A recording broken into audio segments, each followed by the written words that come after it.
Day Dakota. And welcome back.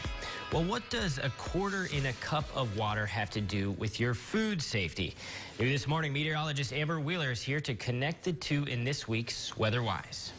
Well, Josh, you know, power outages are inevitable, whether from a strong winter storm to summer severe thunderstorms to damaged power lines due to accidents or even scheduled maintenance. But there is a way that you can tell if the power has been out long enough to make the food unsafe to eat inside your fridge or your freezer. And this is called the quarter test. First, you put a quarter on top of frozen water. Now, that's important. The quarter has to sit on top of the frozen water inside the cup.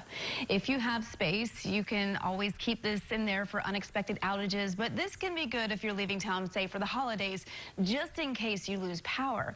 Now, once you get home or once the power has been restored, look at the cup. Now, if the quarter is on top of the frozen water still, then either you didn't lose power for long or at all, and the food, of course, is still good to eat in the freezer and the fridge. Now, if the quarter is at the bottom of the cup, even if the water is frozen, then the power was out long enough for the ice to melt and the quarter to sink to the bottom. This is what you don't want to see. It means that the food in your fridge and your freezer are not safe to eat and should be thrown out. Now, here's where it could get a little tricky. If the quarter is in the middle of the cup, then the freezer may be okay, it may be safe, but the food is kind of iffy inside the refrigerator.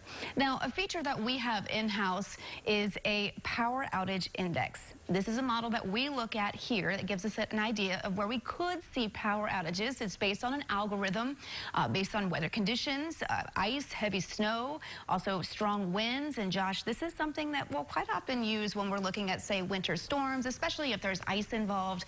It can give us a good idea of where to focus in terms of who could lose power. Doesn't mean you're going to, it just means that the conditions are favorable for that to happen.